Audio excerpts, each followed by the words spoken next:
Good morning students. कल हमने देखा था कि अलग अलग तरह के मंकीज़, एप्स और ह्यूमंस, इनको हमने प्राइमेट्स में रखा था। और मैंने आपको बताया था कि प्राइमेट्स को भी फर्दर हम 2 पार्ट्स में डिवाइड करते हैं, होमोनाइड्स एंड होमोनिड्स।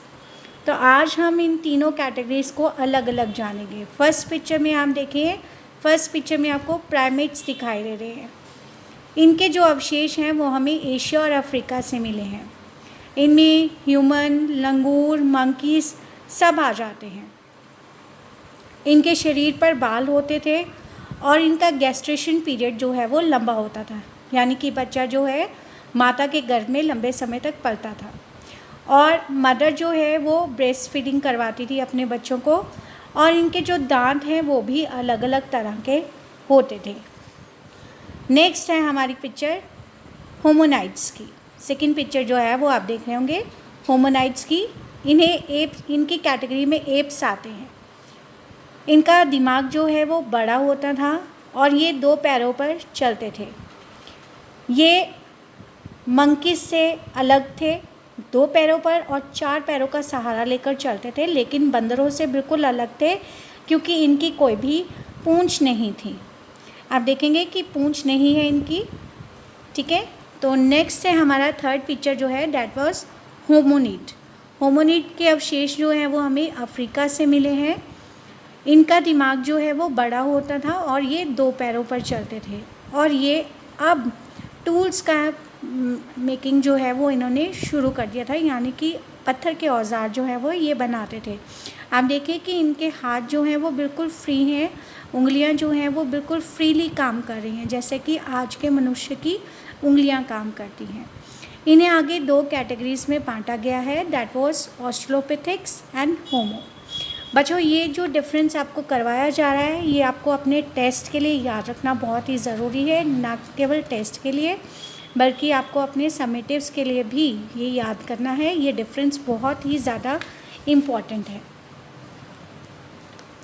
अब हम देखेंगे कि अर्ली ह्यूमंस जो हैं उन्होंने 2 पैरों पर चलना शुरू कर दिया था और अपने हाथों का बिल्कुल अलग ढंग से, यानी कि फ्रीली इस्तेमाल करना शुरू कर दिया था।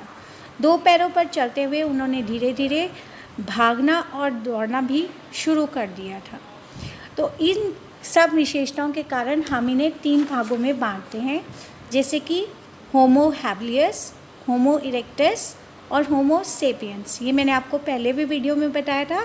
होमो हैबिलियस जो कि औजार बनाना, पत्थर के औजार बनाना शुरू कर दिया था जिन्होंने, और इनके अवशेष जो हैं वो हमें इथोपिया और तंजानिया से मिले हैं। दूसरा है होमो इरेक्टस जो कि सीधे खड़े होकर चल सकते थे। इनके अवशेष हमें अफ्रीका और एशिया से मिले हैं। और होमो सेपियंस यानी कि थिंकेबल और वाइज पर्सन मैन, जो कि अपने बारे में सोच सकता था। कोई मुश्किल आ जाए, यानी कि कोई दिक्कत आ जाए तो उसको किस तरह से सॉर्ट आउट किया जाए, ये होमो सेपियंस आसानी से कर सकते थे। और इनके अवशेष जो हैं वो होल ओवर द वर्ल्ड हमें कहीं ना कहीं मिले हैं। तो आगे हम देखेंगे बच्चों कि जितनी भी आर्कियोलॉजिकल डिस्कवरीज हुई हैं, यानी कि जहाँ जहाँ हमें अवशेष मिले हैं वहाँ वहाँ हमारे के जो आर्कियोलॉजिस्ट हैं उन्होंने इनका नाम उसी जगह के आधार पर रख दिया है। फॉर एग्ज़ाम्पल, जैसे मैं बात करूँगी हिंडलबर्ग की। हिंडलबर्ग में हमें मानव के अवशेष मिले हैं, फॉसिल्स मिले हैं। तो हमारे जो आर्कियोलॉजिस्ट हैं उन्होंने इसका नाम रख दिया होमो हिंडलबर्ग। फिर सेकंड में एग्जांपल दूंगी निएंडर वैली का, जहाँ पर कि हमें ह्यूमन स्कल्स मिले हैं। तो वहाँ भी हमारे आर्कियोलॉजिस्ट ने उसका नाम रख दिया होमो निएंडर वैली। हमारे ह्यूमंस का विकास जो है वो तो हम देख रहे हैं कि कैसे हुआ, लेकिन ये अलग अलग पार्ट्स में कैसे पहुँचे, इनके फॉसिल्स जो हैं वो अलग अलग हमें किस तरह से मिलते हैं। तो ये आपकी बुक्स में आपको दिया हुआ है रिप्लेसमेंट मॉडल और रीजनल कॉन्टिन्यूटी मॉडल। ये दोनों ही मॉडल्स बहुत इम्पॉर्टेंट हैं और आपको बनाने आने चाहिए, क्योंकि आपको टेस्ट में या फिर आपके समेटिव में इसमें से कोई एक मॉडल जो है वो आपको आ सकता है।